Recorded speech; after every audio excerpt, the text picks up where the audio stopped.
Good morning everyone. आज हम लोग देखेंगे किस तारीख का द हिंदू 21 तारीख का 21/4/25। आपको याद होगा 21/4/25 को सिविल सर्विस डे मनाया जाता है। सिविल सर्विस डे, सिविल सेवा दिवस। तो स्टार्ट करते हैं सिविल सर्विस के उद्देश्य से। तो फर्स्ट न्यूज है अमेरिका के वाइस प्रेसिडेंट की भारत यात्रा।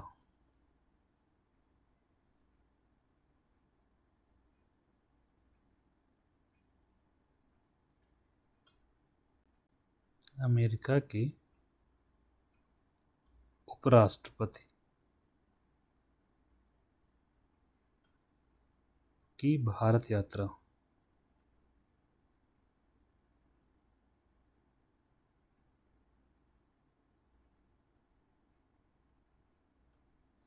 यह भारत की यात्रा पर आए हुए हैं। अभी कुछ समझौते हुए हैं नहीं हुए हैं, एक आध दो दिन में पता चलेगा, क्योंकि एक दिन की यात्रा है नहीं।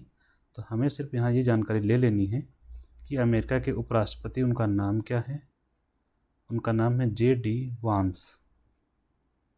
ये सब परिवार भारत की यात्रा पर आए हुए हैं। और अमेरिकी प्रेसिडेंट का नाम क्या है? USA के प्रेसिडेंट का नाम बहुत चर्चा में रहते हैं, इसलिए नाम आपको पता होना ही चाहिए। Donald Trump.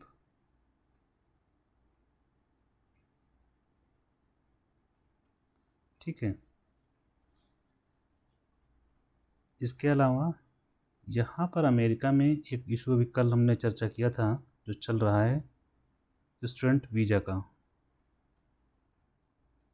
भारतीय स्टूडेंट जो वहाँ रह रहे हैं उनके वीज़ा को रिवोक कर दिया गया है।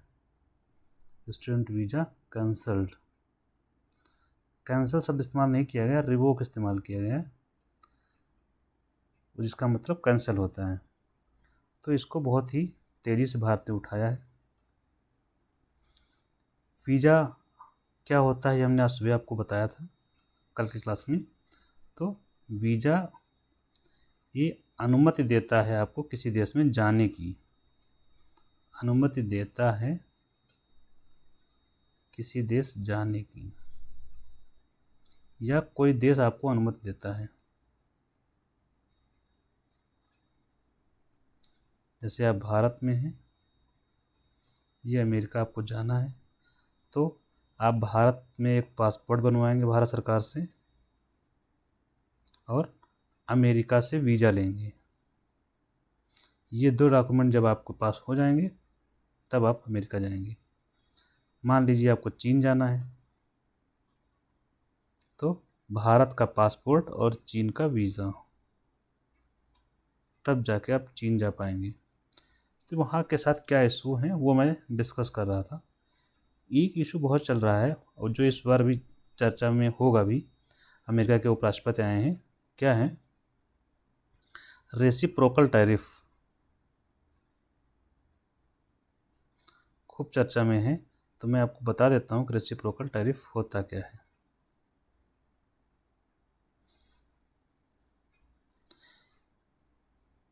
तो अब पहले आपको पता हो कि टैरिफ क्या होता है, फिर रेसिप्रोकल भी आप जान ही जाएंगे। तो पहले हम टैरिफ की चर्चा करते हैं। ये है शब्द टैरिफ। टैरिफ वो शुल्क होता है, शुल्क है जो कोई देश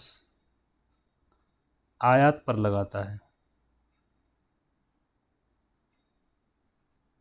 आयात पर मतलब आयातित वस्तुओं पर लगाता है।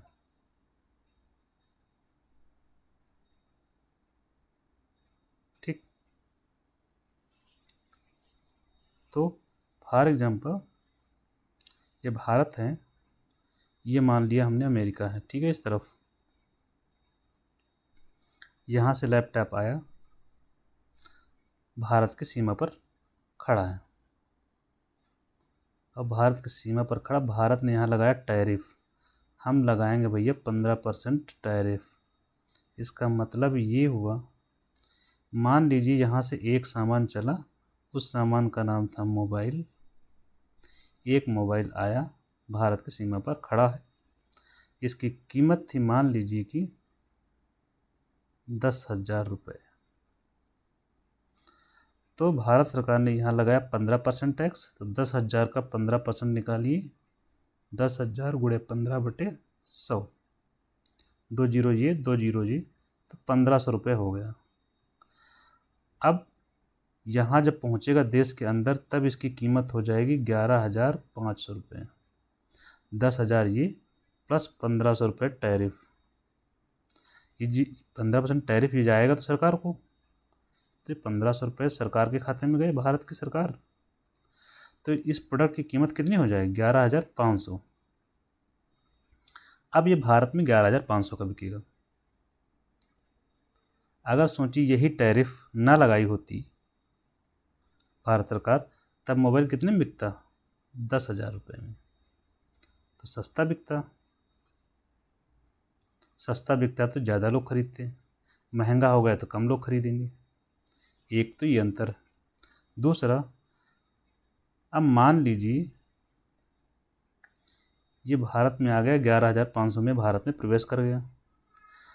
कोई भारत की कंपनी है, जैसे मान लीजिए कार्बन, ये कहाँ की कंपनी मुझे आइडिया नहीं है, एक्स कंपनी ले लो कोई जो भारत की है, इसने घर में मोबाइल बनाया 10,000 रुपये का, सेम क्वालिटी का मोबाइल इसने बना दिया भारत में 10,000 का। अब आपके पास सोचिए दो विकल्प हैं, एक 11,500 का, एक 10,000 का, भारतीय कंपनी ने बनाया। तो अधिकांश लोग क्या करेंगे? 10,000 खरीदेंगे, ये सस्ता पड़ रहा है, वही क्वालिटी तो है। तो इनका जो है मोबाइल कोई नहीं खरीदेगा या कम खरीदे जाएंगे अमेरिका के मोबाइल। तो टैरिफ लगाने का फ़ायदा ये होता है कि घरेलू जो कंपनी है उसको प्रोत्साहन देना। जो घरेलू कंपनी मतलब देश की कंपनी, अर्थव्यवस्था में घरेलू का मतलब होता है देश। तो घरेलू कंपनी को क्या दे रहे हैं? प्रोत्साहन, कि उसके मोबाइल बिक सकें। मान लीजिए अभी 10,000 पे भी कोई नहीं खरीद रहा है, सपोज कर लीजिए कि आप कहते हैं कि हम 10,000 पे नहीं खरीदेंगे, हम अभी भी 11,500 वाला खरीदेंगे। सरकार यहाँ जो 15% टैरिफ लगा रही है, वो क्या करेगी सरकार? इसको इन्हांस करेगी, कहेगी ऐसा है अब 15% टैरिफ नहीं लगेगा, अब टैरिफ लगेगा 100%।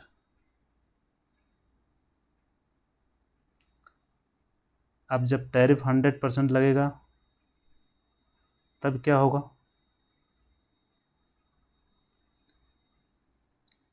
जब टैरिफ 100% लगेगा तब होगा ये, जो आपका 10,000 का मोबाइल था अब मिलेगा 20,000 का।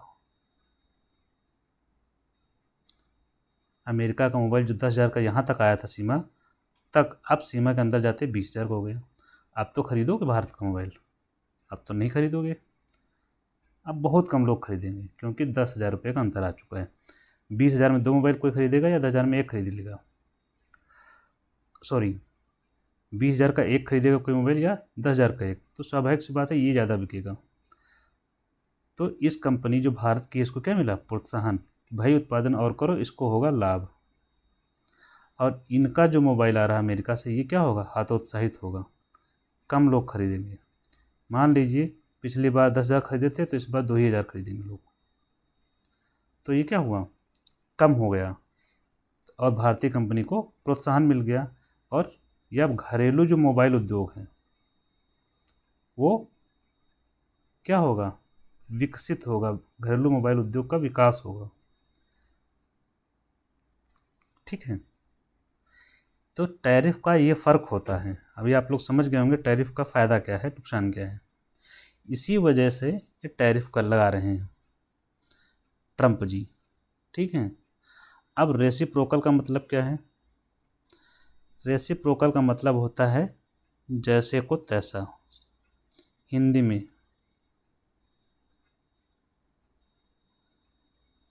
मतलब मान लीजिए इधर अमेरिका है, इधर चाइना है। ठीक, अमेरिका ने इधर सामान भेजा चीन की तरफ, मान लीजिए मोबाइल ही भेजा, और चीन ने कहा भाई हमारी सीमा पर आए हो, इधर सामान आ रहा है, हम टैरिफ लगाएंगे 50%। ठीक। तो अमेरिका ने कहा ऐसा है, अगर तुम 50 लगाओगे तो तुम्हारे यहाँ से जो सामान हमारी तरफ आएगा उस पर भी हम जो है 50 लगाएंगे, कम नहीं लगाएंगे। यही है रेसिप्रोकल, जितना तुम करोगे उतना मैं भी करूँगा। अगर तुम बढ़ाओगे किसी चीज़ पर दाम तो हमारे यहाँ जो सामान आएगा तुम्हारे घर से उस पर भी हम दाम बढ़ा देंगे। यही है रेसिप्रोकल टैरिफ। व्यवहार में आप लोग समझ गए, वो बहुत ज़रूरी है। तो रेसिप्रोकल टैरिफ क्या है? दो देशों के मध्य एक दूसरे के द्वारा जो टैरिफ लगाए जा रहे हैं, शुल्क, वो बराबर लगाया जाए, जितना तुम लगाओगे उतना हम लगाएंगे। यही है रेसिप्रोकल टैरिफ, मतलब कोई रियायत नहीं देगा किसी को। ठीक है, तो ये आप समझ गए होंगे रेसिप्रोकल टैरिफ क्या है। नेक्स्ट हम लोग चर्चा करते हैं एक महाराष्ट्र को लेकर एक न्यूज़ है, स्टेट स्पेसिफिक। महाराष्ट्र में तीसरी भाषा कंपलसरी कर दी गई है। तीसरी भाषा पढ़ना कंपलसरी। कंपलसरी मतलब अनिवार्य रूप से 3 भाषाएं पढ़नी पड़ेंगी बच्चों को। ये तीसरी भाषा कौन सी है अनिवार्य? हिंदी, जिसका तमिलनाडु के द्वारा पुरजोर विरोध किया जा रहा है। महाराष्ट्र में तो लागू कर दिया गया, हालांकि वहाँ पर विपक्ष ने इसका विरोध किया है। नेक्स्ट न्यूज़ क्या है? नेक्स्ट न्यूज़ चीता को लेकर है। चीता को लेकर है। आप लोग चीता को होप सो जानते होंगे, लेकिन जो लोग आप जानते होंगे चीता, वो चीता ये नहीं है। कुछ नए खुलासे होंगे आज इसमें। तो पहले हम ये समझते हैं न्यूज़ क्या है। न्यूज़ ये है चीता को लेकर, एक नेशनल पार्क है कूनो। कूनो नेशनल पार्क, हिंदी में कूनो राष्ट्रीय पार्क, जो लोकेटेड कहाँ है? स्थित है एमपी में। और इस पार्क में 26 चीता हैं। ये लाए गए हैं कहाँ से? दक्षिण अफ्रीका से और एक देश है नामीबिया। इन दोनों देशों से लाए गए हैं और यहाँ रखे गए हैं इनके संरक्षण के लिए। इसमें से 2 चीता, कितने? 2 जो चीता हैं इनको शिफ्ट किया जा रहा है दूसरे सेंचुरी में। उसका नाम है गांधी सागर सेंचुरी। गांधी सागर अभयारण्य। तो ये आपके लिए ज़रूरी हो गया है कि कहाँ शिफ्ट किया जा रहा है। तो कूनो राष्ट्रीय पार्क से गांधी सागर अभयारण्य में शिफ्ट किया जा रहा है। आपसे ये पूछा जा सकता है कि गांधी सागर अभयारण्य कहाँ स्थित है, तो आप बताएंगे ये स्थित है एमपी में, दैट इज मध्य प्रदेश। ठीक है, यहाँ पर 26 चीता थे, 2 चले गए, तो कितने बचेंगे? 26 में 2 गए, ये भी नहीं पता। Let me tell you 24। Okay, तो 24 चीता जो बचें, आपको काउंटिंग याद नहीं रखनी है, मैं सिर्फ बता रहा हूँ इनकी स्थिति क्या है। ठीक है, काउंटिंग कभी मैटर नहीं करती। हाँ, ये 2 याद रखेंगे जो शिफ्ट किए गए हैं, ये संख्या जरूरी है। 24 में कुछ चीते पिंजड़े में हैं, इनक्लोजर में बोलते हैं। किसमें? इनक्लोजर में, मतलब एक बड़ा सा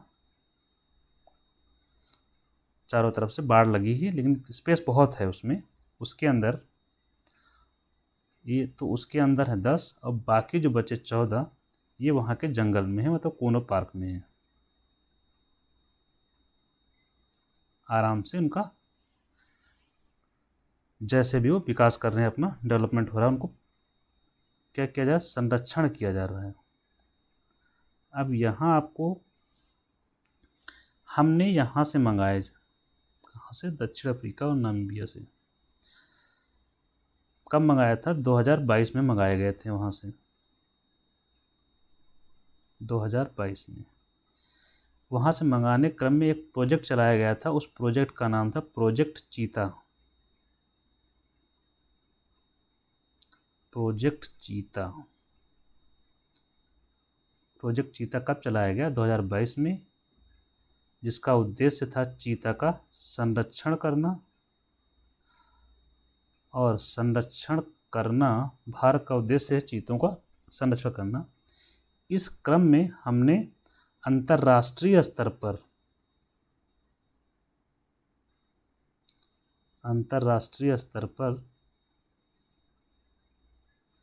दक्षिण अफ्रीका और नामीबिया से इनको मंगवाया गया था, चीता को। इसका मतलब क्या हुआ, मंगवाया गया, ये पहला ट्रांस कॉन्टिनेंटल मूवमेंट था, कंजर्वेशन का प्रयास। मतलब एक महाद्वीप दक्षिण अफ्रीका से मंगवाया गया, तो अफ्रीका महाद्वीप, भारत में कौन से महाद्वीप में, एशिया महाद्वीप में है।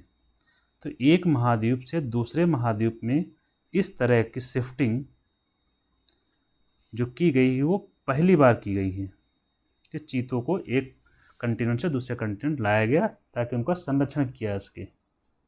ठीक है, ये पहली बार हुआ था 2022 में, प्रोजेक्ट था चीता। यहाँ आप लोग सोच रहे होंगे कि हम वहाँ से क्यों मंगवाया, क्या हमारे देश में चीता नहीं थे? अगर वहाँ से मंगवाया गया है तो ये भी तो प्रश्न बनता है कि क्या हमारे घर में या हमारे देश में चीता नहीं थे? तो इसका जवाब आप क्या देंगे? तो इसका जवाब है यस, हमारे यहाँ चीता नहीं है। नहीं है मतलब हमारे देश में क्या हो गए हैं, एक्सटिंक्ट हो गए हैं, विलुप्त। एक्सटिंक्ट मतलब विलुप्त हो गए हैं। कब, 1952 से ही विलुप्त हो गए हैं। तब से हमारे यहाँ चीता नहीं है, इसीलिए हमने चीतों को लेकर प्रोजेक्ट चीता शुरू किया ताकि हम बाहर से मंगवाकर उनको संरक्षित कर सकें। कहाँ, कुनो नेशनल पार्क में। गांधी सागर अभयारण्य में जो शिफ्ट किया हम लोगों ने 2, इसके अलावा हम यहाँ पर मई के महीने में, मई में ही बोत्सवाना से चीते मंगवाए जाएंगे। बोत्सवाना देश है, वहाँ से 4 मंगवाएंगे। मई में ही आ जाना चाहिए, ऐसा अनुमान है कि मई में 4 चीता और लाए जाएंगे। ठीक है, तो ये हमने लगभग इसके बारे में जानकारी प्राप्त कर ली। यहाँ आपको हम एक चीज़ बता देते हैं एक अंतर्राष्ट्रीय स्तर पर प्रयास हुआ था, इंटरनेशनल बिग कैट अलायंस, जो भारतीय प्रधानमंत्री के द्वारा प्रपोज किया गया था। इंटरनेशनल, चलिए मैं बिग कैट के बारे में बताना चाह रहा हूँ। तो बिग कैट क्या है, इंटरनेशनल बिग कैट अलायंस।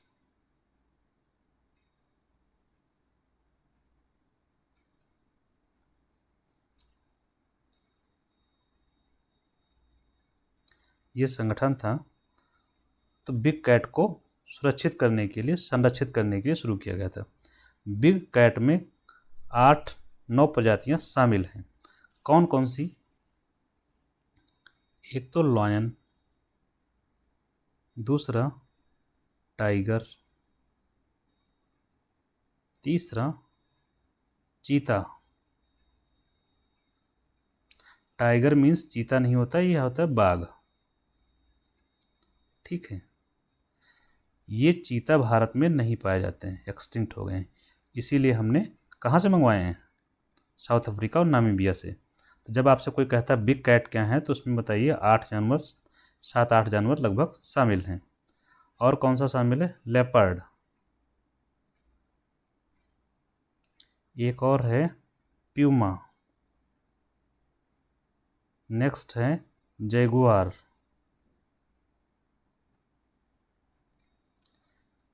एक और अगर चाहें तो स्नो लेपर्ड। देखिए यहाँ पर शायद इस अलायंस में शामिल नहीं है, लेकिन बिग कैट में स्नो लेपर्ड शामिल है। जब भी कोई कहेगा बिग कैट में कौन शामिल है तो आप बता सकते हैं स्नो लेपर्ड भी शामिल है। इसके अलावा एक और है क्लाउडेड लेपर्ड। उसके शरीर पर कुछ बादल जैसे चिन्ह होते हैं, ऐसे ऐसे धब्बे टाइप के होते हैं। ये आपका नॉर्थ ईस्ट भारत में पाया जाता है, उत्तर पूर्वी भारत में। मैं लोकेशन बता दे रहा हूँ कहाँ भारत में कहाँ कहाँ है। तो clouded leopard north east India में, स्नो लेपर्ड माउंटेनस रीजन में, स्नो वाला जो क्षेत्र है भारत में वहाँ पर, जैसे J&K, हिमाचल प्रदेश, उत्तराखंड, अरुणाचल प्रदेश और सिक्किम। तो ये ऊपर का जो बेल्ट है हिमालय वाला वहाँ पाए जाते हैं। लायन भारत में एक ही जगह पाए जाते हैं, जिसको बोलते हैं एशियाटिक लायन।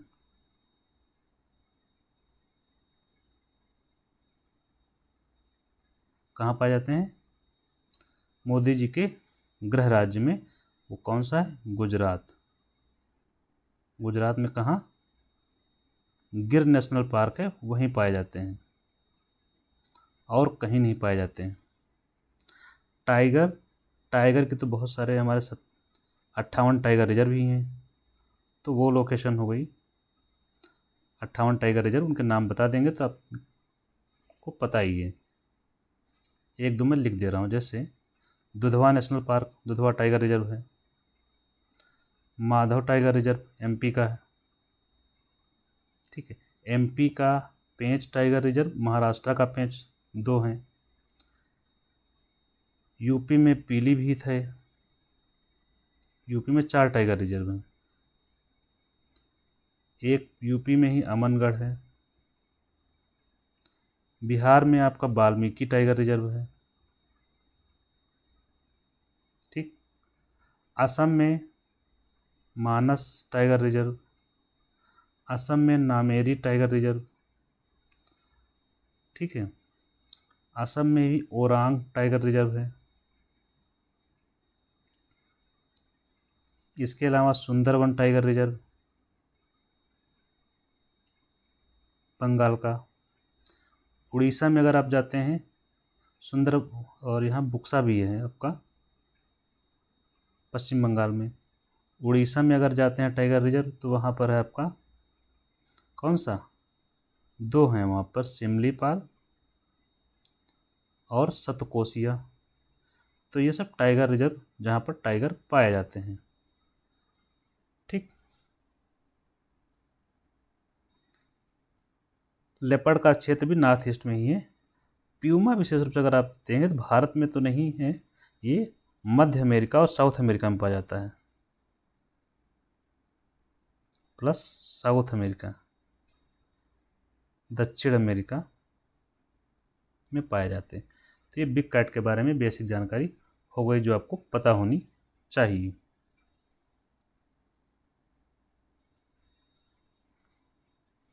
नेक्स्ट एक इसरो को लेकर न्यूज है। इसरो ने क्या किया है? व्हीट प्रोडक्शन का फोरकास्टिंग की है। गेहूं उत्पादन का पूर्वानुमान लगाया है कि भारत में कितना गेहूं का उत्पादन हुआ, ठीक है। अब इसरो ने कैसे अनुमान लगाया, हमारे लिए चर्चा का विषय ये है। इसरो क्या है तो पहले हमें यही पता होना चाहिए, इसके बाद आगे बढ़ेंगे हम लोग। तो पहले हम जानते हैं इसरो के बारे में। कौन सा रो? इसरो। इसरो, इसका फुल फॉर्म क्या है? Indian space research organisation. Indian space research organisation. और इसकी स्थापना कब हुई थी? इसकी स्थापना हुई थी 1969 में 15 अगस्त को। और इसका मुख्यालय कहाँ है? इसका मुख्यालय है बेंगलुरु में।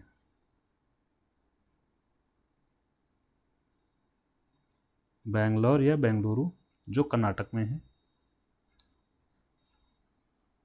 ये क्या काम करता है? इसरो सैटेलाइट लॉन्चिंग का काम करता है। सैटेलाइट बनाता है और लॉन्च करता है। ये गेहूं उत्पादन का जो पूर्वानुमान होता है, इस काम किसका है? ये काम है ministry of agriculture and farmers welfare का, कृषि और किसान कल्याण मंत्रालय का। तो इसरो यहाँ कहाँ से आ गया? इसरो ने क्या किया, पहले इसरो ने क्या किया कि एक सिस्टम बनाया है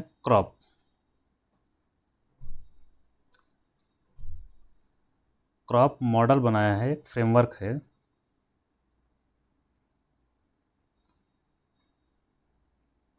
ठीक है, इस फ्रेमवर्क में फुल फॉर्म मैं लिख दे रहा हूँ। क्रॉप का फुल फॉर्म क्या है? C for comprehensive, R for remote sensing,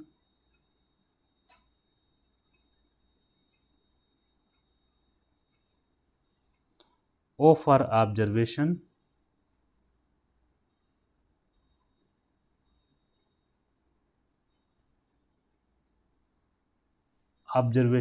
on crop progress, ये फुल फॉर्म है। तो एक सिमुलेशन फ्रेमवर्क है। फ्रेमवर्क मतलब ये आप समझ लीजिए कि कंप्यूटर मॉडल है एक प्रकार से। ठीक है, इसमें इन्होंने क्या किया, डेटा यूज़ किया गया, किससे लेकर के? सैटेलाइट से लिया गया डेटा। सैटेलाइट से डाटा लिया गया। अब यहाँ देखिए लिखा हुआ रिमोट सेंसिंग। रिमोट सेंसिंग मतलब दूर से ही सेंस कर लेना। तो सैटेलाइट में लगे होते हैं रडार और डिवाइसेस। तो रडार का प्रयोग किया गया, सिंथेटिक अपर्चर रडार, SAR बोलते हैं, सिंथेटिक अपर्चर रडार, और ऑप्टिकल रडार का प्रयोग किया गया, जो सैटेलाइट में लगे होते हैं। उनसे डेटा मिला, उसको इसमें डाला गया और उससे अनुमान लगाया गया कि लगभग उत्पादन 122 मिलियन टन का होगा। 8 राज्यों में, जो 8 राज्य उत्पादन करते हैं, उनका आंकड़ा निकाला गया। हम आपको बता देते हैं कौन सा सैटेलाइट का डेटा लिया गया। सैटेलाइट का डाटा लिया गया RISAT-1A का, RISAT-1A, ये सैटेलाइट है एक। दूसरा है OceanSat-3, OceanSat-3 इंग्लिश में। OceanSat मतलब ओशन, समुद्र के ऑब्जर्वेशन के लिए जो सैटेलाइट लॉन्च किया गया था वो। और एक है RISOSAT-2A।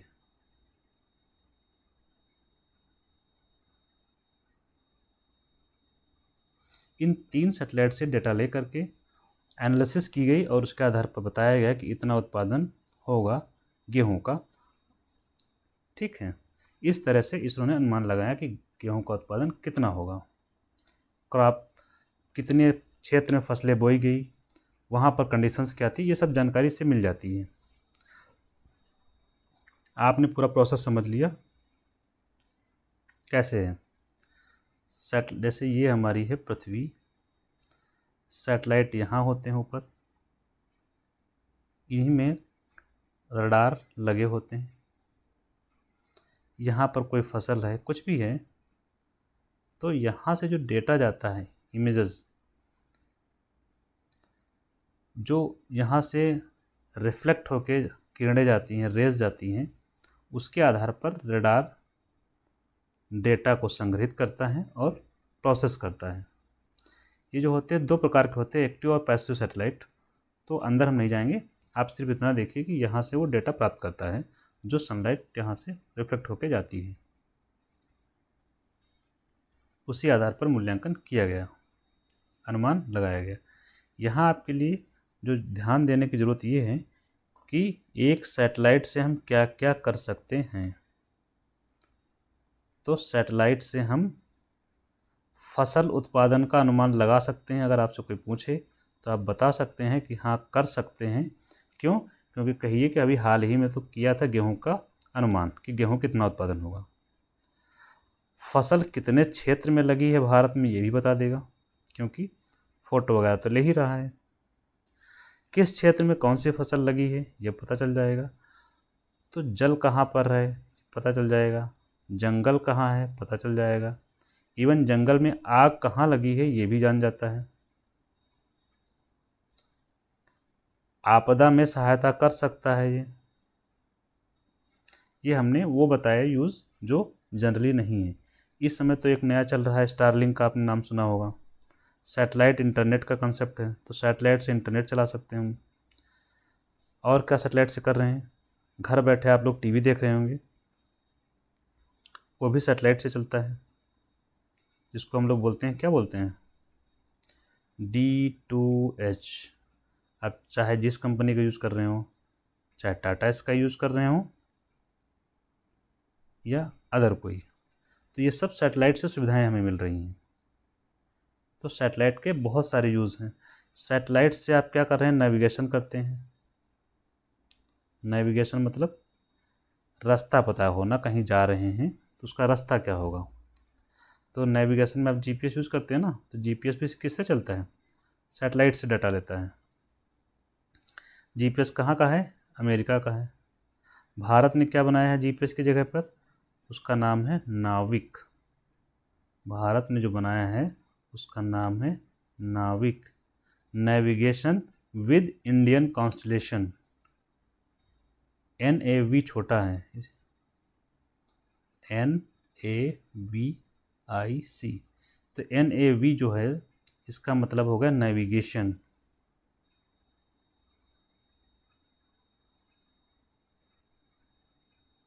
With Indian constellation, Indian constellation. पहले इसका नाम गगन था। फिलहाल ये हो गया भारत का। अगर और किसी देश का पता करना हो नेविगेशन सैटेलाइट, तो जैसे कि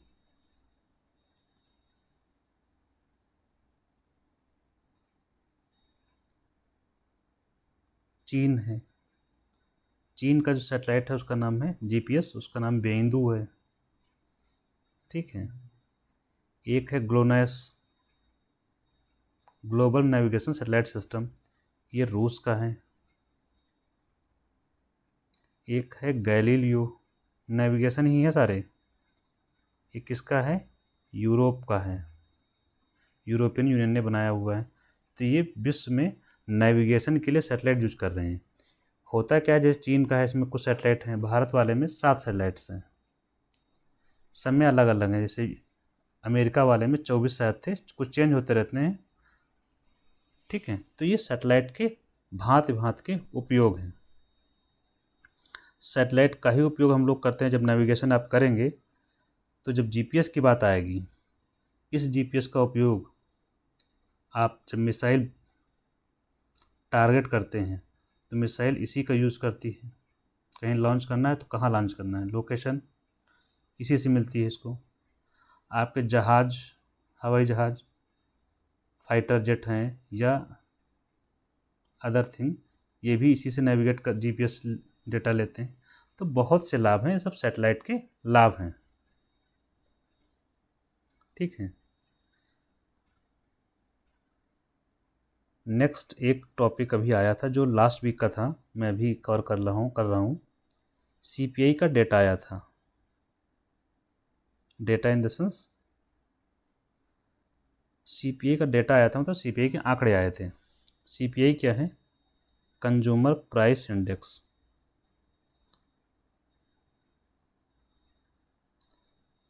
जो आंकड़े आते हैं वो हमारे लिए काम के नहीं है, हमें ये पता होना चाहिए कि हुआ क्या।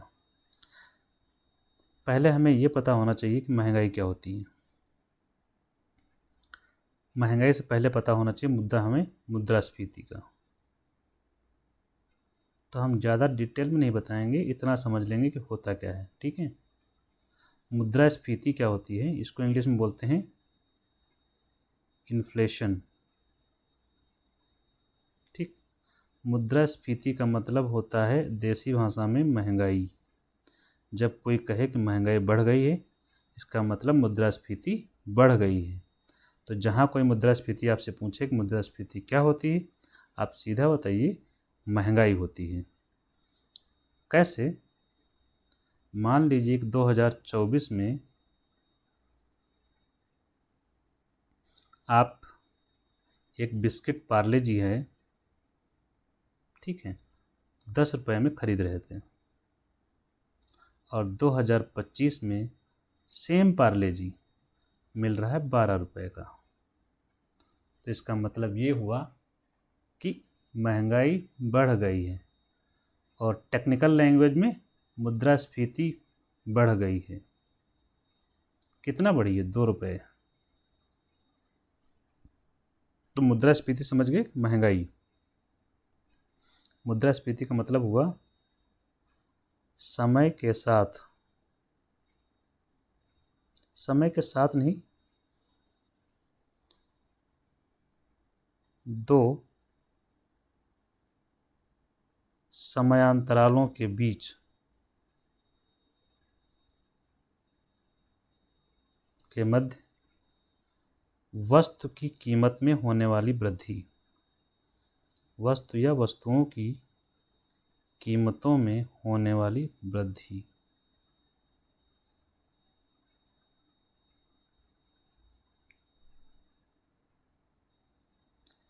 समयांतराल नहीं भी याद रखें कोई बात नहीं। वस्तुओं की कीमत में होने वाली वृद्धि मुद्रास्फीति कहलाती है, सीधा।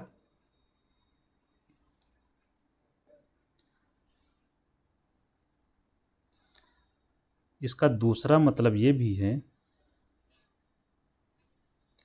कि 10 रुपये जब दे रहे थे तब आपको पार्ले मिलता था 2024 में, अब 12 रुपये देते तब मिलता है। तो आपके पैसे की वैल्यू नहीं कम हो गई? हुई या नहीं? क्यों? क्योंकि 10 का पार्ले जो मिल रहा था, आप 10 रुपये देते तो दे ही नहीं रहे हैं, अब 12 देना पड़ता है, आपकी वैल्यू कम हो गई। तो जो आपकी वैल्यू कम हुई पैसे की, पैसे को क्या बोलते हैं? मुद्रा।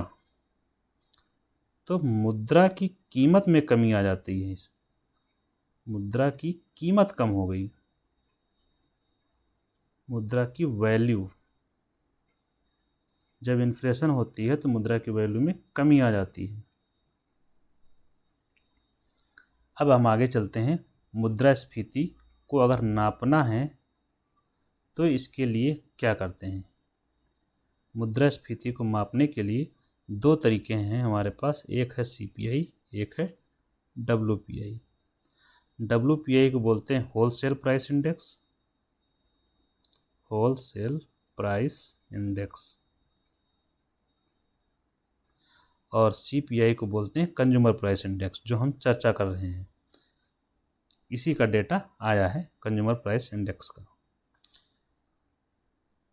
ठीक है।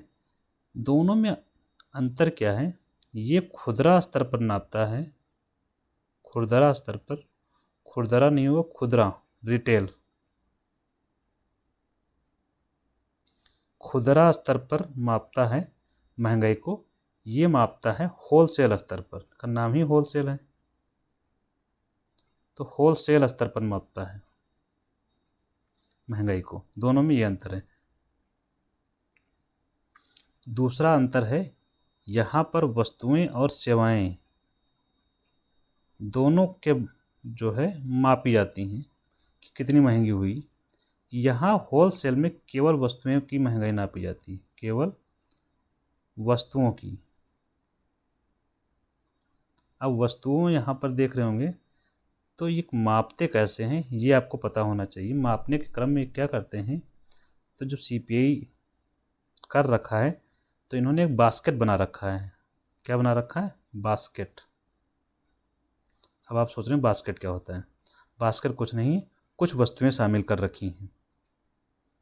हमें संख्या से अभी लेना देना नहीं है, आप सिर्फ याद रखिए कुछ वस्तुएं शामिल हैं। कौन सी वस्तुएं? जो हम लोग खाते पीते हैं। हम लोग मतलब सभी लोगों जनरली खाते पीते हैं, उनको शामिल कर रखा है। अब जैसे डीजल है, फ्यूल है, सब्जी है, जैसे सब्जी है, दूध है, अंडा है, ठीक है, आपका फ्यूल है दैट इज गैस सिलेंडर, परिवहन है, खर्च, ठीक है, आपके कपड़े हैं, ये सब चीज़ें इसमें शामिल हैं। तो इन सब चीज़ों के कीमत में जो परिवर्तन होता है वही है सीपीआई, या वो है महंगाई, ठीक है। तो वही आंकड़े अभी आए हैं जिसमें महंगाई क्या हुई? कम हुई है, ठीक है। तो अभी काफ़ी हद तक समझ गए होंगे। तो जब सीपीआई का आंकड़ा आता है, जो भी आता है, तो उसमें आप याद रखेंगे कुछ वस्तुएं हैं, तो जो वस्तुओं शामिल हैं उसमें इंडेक्स में, उन वस्तुओं, मान लीजिए यहाँ 100 वस्तुएं शामिल हैं, ठीक है, तो 100 वस्तुओं की कीमत में जो बदलाव हुआ वही है महंगाई, जो सरकार हमको बताती है, ठीक। जो वस्तुएं इसमें शामिल नहीं हैं उसकी महंगाई नहीं बताएंगे, क्लियर। जैसे कि मान लीजिए कि ट्रक शामिल ना हो, फॉर एग्जाम्पल, तो ट्रक के संदर्भ में महंगाई नहीं आएगी, लेकिन ये कंज्यूम नहीं किया जाता। अभी जो शामिल इसमें नहीं है उसका एग्जाम्पल में हम ले सकते हैं, जो पुराना टीवी आता था, बड़ा वाला टीवी जो ऐसे करके आता था, होता था टीवी, जो ऐसे आता था टीवी, इसके पीछे जो ये लगा होता था, सीआरटी बोलते थे, और इधर से हम लोग देखते थे बैठ के, और ये ऊपर उसका डब्बा लगा रहता था ऐसे ऐसे। ये वाले टीवी अब बंद हो गए हैं, वो टीवी इसमें शामिल नहीं है इस समय सीपीआई में। तो इसके जो मूल्य में परिवर्तन होगा उसका पता नहीं चलेगा। तो आप लोग ये समझ गए होंगे सीपीआई क्या है, ठीक है। दोनों को बेसिक अंतर हमने आपको समझा दिया, धीरे धीरे आप लोग समझ जाएंगे, बस ऐसे ही देखते रहिए। तो थैंक यू, हम लोग कल फिर मिलेंगे द हिंदू के साथ। और करंट अफेयर के लिए अगर आप लोग पढ़ रहे हैं तो दर्पण को आप पढ़ सकते हैं, हमारे चैनल पर देख सकते हैं, प्रतियोगिता दर्पण, उस पर आप डिटेल में देख सकते हैं। इसमें मई का, अप्रैल का, किसी भी महीने का देख सकते हैं।